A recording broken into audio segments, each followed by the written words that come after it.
기원전 6세기 고대 그리스의 작가 이솝은 이솝우화라고 하는 우화책을 썼습니다. 그 이솝우화 중에 황금알을 낳는 암탉이라고 하는 우화가 있습니다.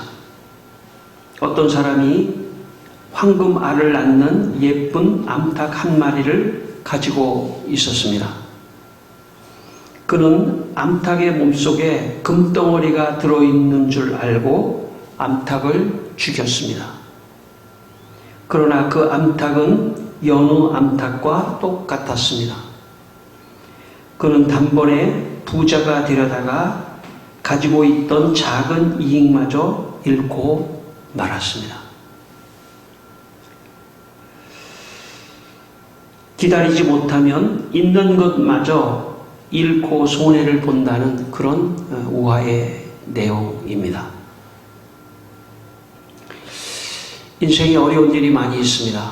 각자가 느끼는 어려운 일이 다 다르지만 인생의 어려운 일 가운데 기다린다고 하는 것은 굉장히 어려운 일입니다.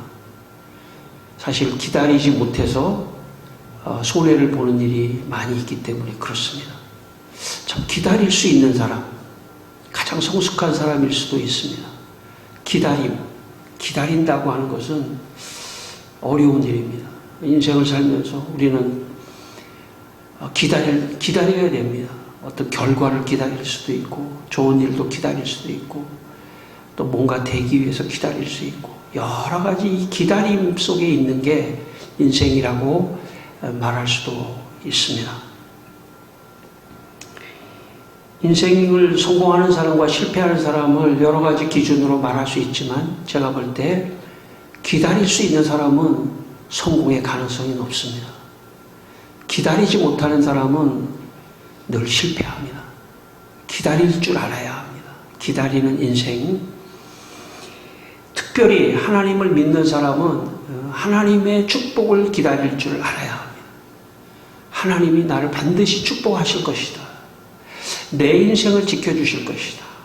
나를 축복하실 것이다 하는 믿음을 가지고 하나님의 어떤 축복의 날까지, 축복의 때까지 어떤 기다리는 그런 믿음을 가져야 합니다. 예레미야 애가 3장 26절에 사람이 여호와의 구원을 바라고 잠잠히 기다림이 좋도다 라고 말씀했습니다. 하나님의 구원을 바라고 잠잠히 기다리는 사람, 신앙이 무엇인가, 신앙생활이 무엇인가, 당장 나한테 어떤 일이 일어나지 않아도, 아니 오히려 나에게 일어나는 일이 지연되고 있는 상황 속에서도 하나님은 반드시 나에게 좋은 일을 주실 것이다 하는 그런 어떤 믿음을 가지고 기다릴 수 있는 것, 그것이 신앙이라고 말할 수가 있습니다.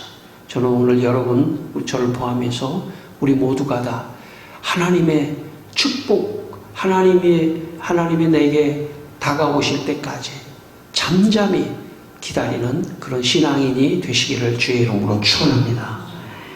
오늘 본문 5절과 6절을 다시 한번 읽겠습니다. 오늘 본문 5절과 6절 말씀입니다. 같이 읽습니다. 블레셋 사람이 이스라엘과 싸우려고 모였는데 병거가 3만이요 마병이 6,000명이요 백성은 해변의 모래같이 많더라. 그들이 올라와 벳아웬 동쪽 민막스에 진침해 이스라엘 사람들이 위급함을 보고 절박하여 굴과 수풀과 바위 틈과 은밀한 곳과 웅덩이에 숨으며. 오늘 본문의 말씀은 블레셋 사람들이 이스라엘을 쳐들어왔습니다. 그러자 블레셋 사람들은 병거가 3만, 마병이 6천, 백성은 해변에 모래와 같이 많다고 했는데 이거에 비해서 이스라엘은 너무나 약한 그런 사람들이었습니다. 그러다 보니까 너무 겁이 나서 여기 보니까 너무 위급해서 굴에 숨고 수풀 속으로 도망가고 바위 틈과 은밀한 곳과 웅덩이와 7절에 보면은 아예 요단으로 다른 나라로 도망가고 하는 어떤 일이 발생했습니다. 그래서 정말 위기를 당한 거죠. 이스라엘이 위기를 당했습니다. 그런 위기 속에서 모든 백성이 다 떨고 있는 그런 상황이 오늘 본문의 상황입니다. 제가 고등학교를 다닐 때만 해도 아침에 학교를 가려면 버스를 한 2번 정도 갈아타고 1시간 넘게 학교를 다녔습니다. 당시에는 버스에 차장이 있었습니다. 차장. 옛날 얘기지만 여자분이 차장을 하는 거예요.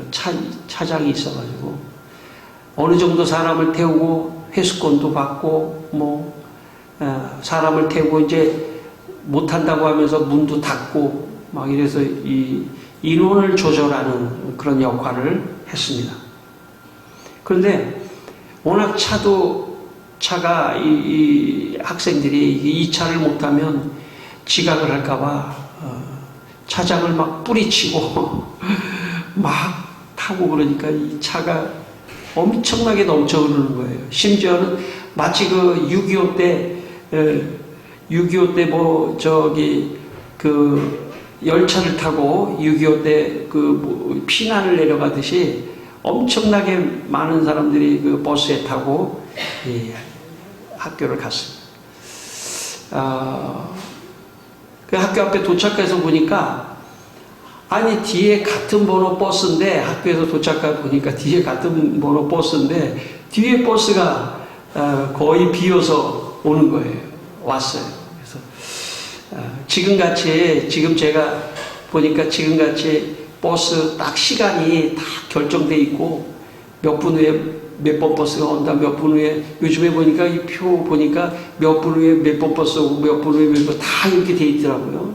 근데 그런 시대가 아니었기 때문에 그냥 버스가 막 몰려서 오기도 하고 떨어져서 오기도 하고 자유자재 막히면 또 간격이 멀어지기도 하고. 근데 제가 딱 내려서 보니까 우리 힘들게 왔는데 보니까 뒷차는 거의 비어서 왔어요.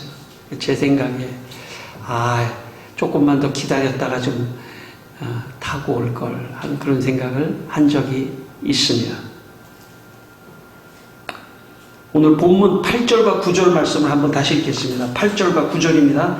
8절과 9절 말씀 같이 읽습니다. 사울은 사무엘이 정한 기한대로 이레 동안을 기다렸으나 사무엘이 길갈로 오지 아니하매 백성이 사울에게서 흩어지는지라 사울이 이르되 번제와 화목제물을 이리로 가져오라 하여 번제를 드렸더니. 지금 블레셋은 쳐들어오고 이스라엘은 자기들의 백성들은 막 굴로 숨고 도망가고 심지어는 강을 건너서 막 가니까 사울 왕이 마음이 너무 급했던 거예요.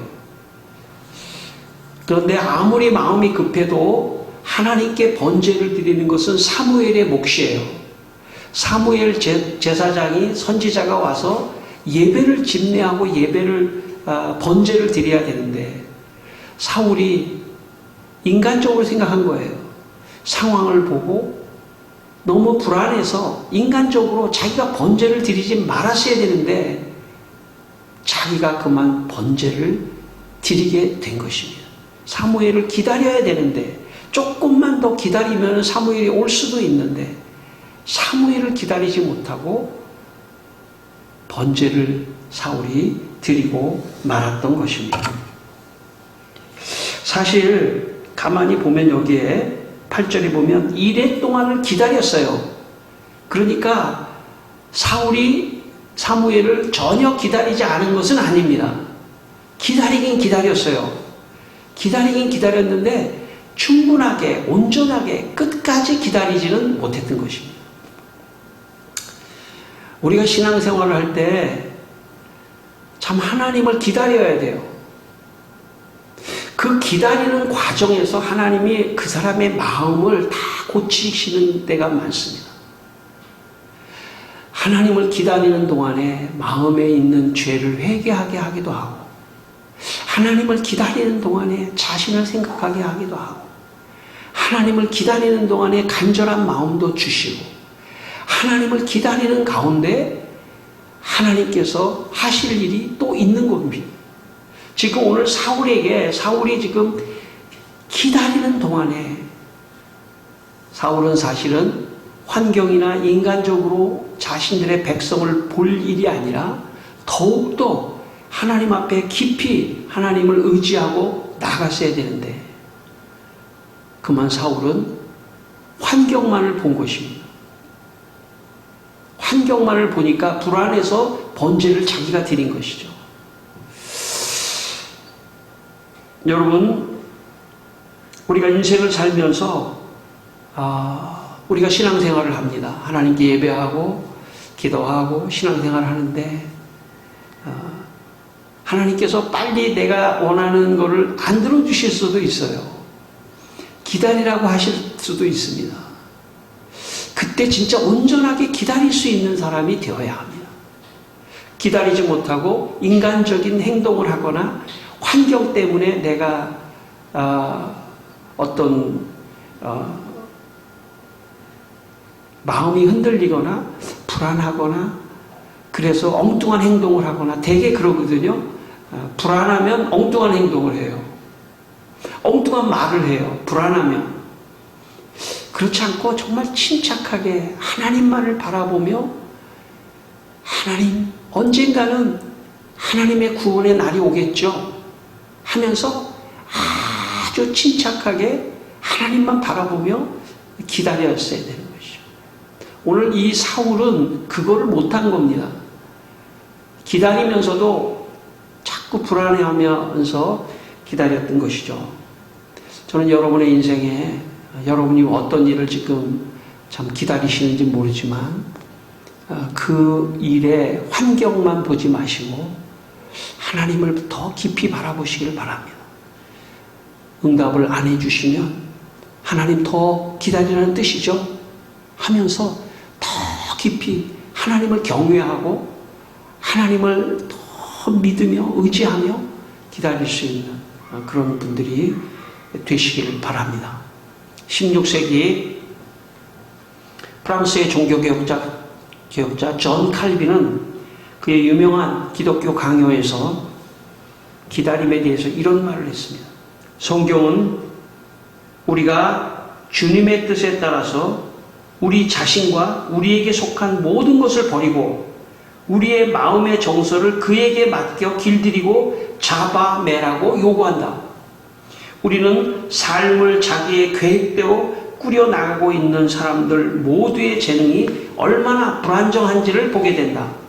그리고 그들이 녹초가 되도록 열심히 쏟는 수많은 재주가 모두 그들의 야망과 탐욕의 정서를 채우고 빈곤과 비천함으로부터 도망치려는 목적이 있음을 발견하게 된다. 그리하여 그들이 흔들림 없이 확신에 찬 마음으로 자기를 버리고 맡김으로써 그 은총에 이르게 하자. 칼빈은 우리가 하나님의 은총을 받으려면 우리 속에 있는 모든 것을 버리고 마음의 정서, 마음의 감정 이런 것들을 하나님께 맡겨서 길들이고 잡아매야 한다고 말했습니다. 오늘 사울이 블레셋 앞에서, 위기 앞에서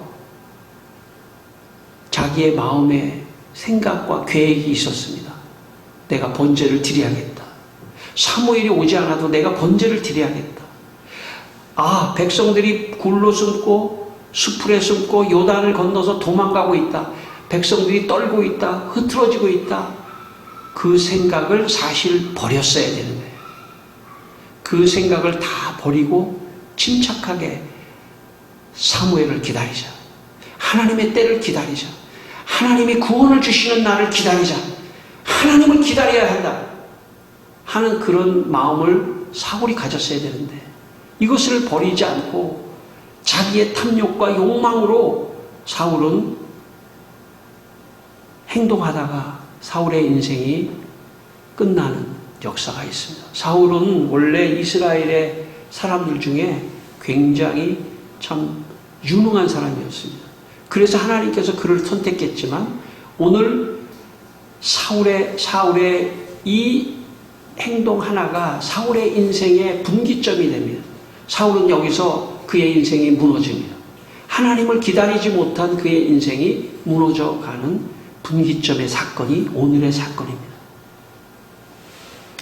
여러분, 인생도 어떤 분기점이 있어요. 판단의 분기점, 행동의 분기점이 있습니다. 그때 행동을 잘해야 돼요. 어느 순간에 어떤 분기점이 왔을 때 인간적인 행동을 하면 거기서 인생이 무너질 수가 있어요, 사람이. 그러나 어떤 결정적인 순간에, 위기의 순간에 참고 하나님의 구원을 기다리는 사람은 그 사건으로 인해서 오히려 그의 인생이 더 성공적인 인생이 될 수 있다는 것입니다. 오늘 본문 10절을 읽겠습니다. 우리 10절 말씀을 다시 한번 읽겠습니다. 10절 말씀 같이 읽겠습니다. 번제 드리기를 마치자 사무엘이 온지라 사울이 나가 맞으며 무난하매. 예, 참 공교롭게도 번제를 사울이 드리자마자 사무엘이 왔어요. 항상 일이 안 될 때는 타이밍이 그렇게 됩니다. 그렇지 않습니까? 아마 사울이 이렇게 생각했을 거예요. 조금만 더 기다렸어야 되는데. 저는 인생이 그거라고 생각합니다. 내가 조금만 더 하나님을 기다렸어야 되는데, 여기서 내가 행동하지 말고 조금만 더 기다렸어야 되는데, 조금만 더 기다렸어야 되는데 하는 사울의 마음, 아쉬운 마음이 있었을 거예요. 일이 잘 안 되네. 내가 번제를 드린 다음에 사무엘이 한 열흘 후에 왔으면은 사무엘에게 당신이 너무 안 와서 내가 드렸다고 하는 명분이 생길 텐데 번제를 드리자마자 사무엘이 나타나니까 여러분, 인생은 항상 그렇습니다. 되게 그렇습니다.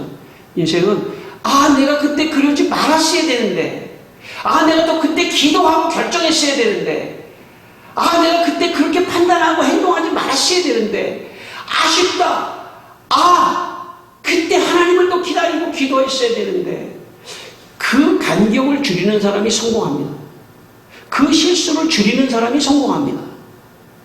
실수를 할 수 있지만 그 실수를 줄일 수 있는 사람이 성공하는 사람입니다. 저는 여러분이 성공하게 되기를 바랍니다.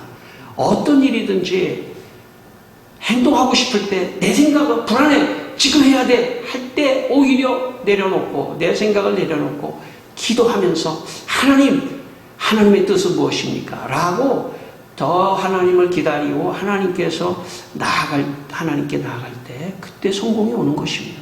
오늘 사울이 이러자 사울은 굉장한 실수를 합니다. 여러분, 그 나폴리라고 하는 유명한 지금은 휴양도시 그런데 그 옛날에 나폴리의 총독 오스나라고 하는 총독이 있었으면 그 총독이 그 나폴리에 거기는 바닷가이기 때문에 죄수들에게 노를 지으면서 노동을 시켰습니다. 죄수들. 그 죄수들에게 배에 찾아가서 그 노를 짓는 죄수에게 당신은 무슨 죄 때문에 여기 왔어? 그랬더니 난 누명을 썼습니다. 그러는 거예요. 당신은 왜 여기 왔어? 나도 누명을 쓰고 왔습니다. 다른 사람이 한결같이 당신은 어떻게 왔어? 나도 사실은 내가 죄인이 아니라 난 누명 써서 왔습니다. 또 어떤 죄인에게 물어보니까 자기 죄 줬는데 나에게 죄를 덮어 씌웠습니다. 어떤 사람 또 물어보니까 판사가 재판을 잘못해서 자기 죄인이 돼서 나 여기 왔습니다. 다른 한 사람, 마지막 사람에게 물어봤습니다. 당신 왜 여기 왔습니까? 저는 돈을 훔쳤습니다. 그래서 저는 죄인입니다. 그랬더니 이 총독이 당신은 죄인입니다. 진짜 당신 죄인입니다. 나머지 사람들은 다 누명을 썼다고 하고 왔기 때문에 죄인이 아닌데 당신은 돈을 훔치고 왔다고 그러니까 당신이 죄인이니까 간수한테 이 죄인을 여기 죄가 안 지은 사람하고 같이 놓으면 물드니까 이 죄인을 빼내라고. 그러니까 거기 있는 사람이 당한 거죠. 예. 자기는 죄인이 아니라고 하는 사람은 오히려 배에다가 계속 놓고 나는 죄인입니다 하는 사람을 빼내가지고 풀어줬다는 그런 이야기입니다. 오늘 11절과 12절을 읽겠습니다. 11절과 12절 말씀, 11절과 12절입니다. 사무엘이 이르되 왕이 행하신 것이 무엇이냐 하니 사울이 이르되 백성은 내게서 흩어지고 당신은 정한 날에 오지 아니하고 블레셋 사람은 믹마스에 모였음을 내가 보았으므로 내가 이미 이르기를 블레셋 사람들이 나를 치러 길갈로 내려오겠거늘 내가 여호와께 은혜를 간구하지 못하였다 하고 부득이하여 번제를 드렸나이다 하니라. 예, 사무엘이 도착하니까 사울이 당황해가지고 뭐라고 얘기하냐면 백성은 막 흩어지지요. 사무엘은 지금 정한 기간에 안 오죠. 사실은 7일 동안 정한 기간이었는데 충분히 기다리지가 않은 거예요. 7일 안에 온 거예요, 사무엘이. 그리고 핑계를 댔습니다. 그리고 내가 이 번제를 안 드리면 하나님의 은혜가 없을 것 같아서 우리 12절에 부득이하여 번제를 드렸습니다. 한마디로 요약하면 사무엘 앞에서 지금 핑계를 대고 합리화를 시킨 겁니다. 핑계를 대고 합리화를 시킨 겁니다. 여러분, 사실은 사울이 여기서 사무엘이 왔을 때 제가 잘못했습니다. 제가 드리지 말았어야 되는데 제가 불안해서 드렸습니다. 거기서 만약에 정직하게 그렇게 말했다면 어쩌면 사울이 하나님께 용서받았을지도 몰라요. 나는 죄인입니다. 내가 잘못했습니다. 내가 죄를 지었습니다. 그 자리에서 내가 죄를 지었습니다. 내가 번제를 드리지 말았어야 되는데 번제를 드렸습니다. 라고 했다면 어쩌면 사울이 용서를 받았을지도 모릅니다. 그런데 자기의 죄를 인정하지 않고 핑계를 대고 합리화를 시키니까 일이 더 틀어지기 시작한 거예요. 사울의 인생이 틀어지는 게 여기서부터 인생이 틀어졌습니다. 그리고 사울은 결국은 블레셋의 전쟁에서 그는 전사하고 막 죽고 말아요. 만약에 여기서 사울이 사무엘에게 내가 하나님을 기다리지 못했습니다. 내가 죄를 지었습니다. 나 어떻게 하면 좋습니까? 나 용서받고 싶습니다. 했다면 그는 아마 회복되었을지도 모릅니다. 저는 그게 인생이라고 생각합니다. 여러분, 인생에서 누구든지 어떤 잘못을 할 수도 있지만 그 잘못을 깨끗하게 인정하고 내가 죄를 지었습니다 한다면 용서를 받을 수 있는 기회가 있습니다. 그런데 그것을 핑계대고 합리화시키고 그러다 보면 그게 점점 꼬여서 좋지 않습니다. 여러분, 신앙은 뭘까요? 예수를 믿지 않았을 때는 어떻게 해서든지 죄를 인정하지 않고 합리화시키고 핑계를 대면서 살아갔던 인생이 예수를 믿지 않았을 때의 인생입니다. 그러나 예수를 믿은 다음의 인생은 죄에 민감해 있는 거예요. 죄에 민감해 있습니다. 죄 지은 것에 대해서 민감하고 그것을 빨리 인정하고 회개하고 벗어나는 것, 이게 신앙생활입니다. 저는 여러분이 일상에서 어떤 죄를 지었을 때에도 이게 죄라고 느껴졌을 때 그것을 빨리 인정하고 회개하고 하나님께 용서를 구하기를 바랍니다. 그러면 일이 더 커지지가 않습니다. 그러나 그걸 핑계대고 합리화되면 일이 커져가지고 걷잡을 수 없습니다. 그게 사울입니다. 마지막 13절 읽겠습니다. 13절 마지막 같이 읽습니다. 사무엘이 사울에게 이르되 왕이 망령되이 행하였도다. 왕이 왕의 하나님 여호와께서 왕에게 내리신 명령을 지키지 아니하였도다. 그리하였더라면 여호와께서 이스라엘 위에 왕의 나라를 영원히 세우셨을 것이거늘. 예. 지금 사울이 와가지고 사무엘에게 망령되이 행했다. 하나님 말씀을 지키지 않고 기다리지 않고 번제를 드린 건 잘못했고 여기에 더해서 핑계를 대고 합리화시키기 때문에 이제 왕의 나라는 여기서 끝난다. 인생도 마찬가지입니다. 인생도 마찬가지입니다. 하나님 앞에 죄를 인정하지 않는 사람은요, 마지막 지옥의 형벌을 받는 거예요. 이 세상에서도 그렇지 않습니까? 이 세상에서도 죄를 지은 사람이 자꾸 요리 빼고 조리 빼고 하다가 결국 큰 일이 돼버리는 거예요. 처음에 그 일이 별로 안 클 수도 있어요. 근데 자꾸 커지지 않습니까? 커져요, 일이. 정직하게 죄를 지었을 때는 제가 잘못했습니다. 그게 신앙인입니다. 저는 오늘 이 아침에 저를 포함해서 우리 모두가 다 어떤 일이든지 제가 잘못했습니다. 부모가 자식한테 그걸 인정하는 걸 굉장히 어려워요. 그죠? 부모가. 내가 잘못했어. 내가 잘못했어. 미안해. 용서해줘. 그게 속속한 사람입니다. 내가 자식도 부모에게 내가 잘못했어요. 죄를 지었습니다. 깨끗하게 인정할 수 있는 그런 사람이 성숙한 사람이고 그게 신앙인입니다. 왜 우리가 신앙을 갖습니까? 말씀을 통해서 오늘 사울의 길로 가지 않아야 합니다. 마지막에 성경에 사울과 다윗 왕을 비교해요. 그런데 사울과 다윗 왕의 결정적 차이는 이런 것입니다.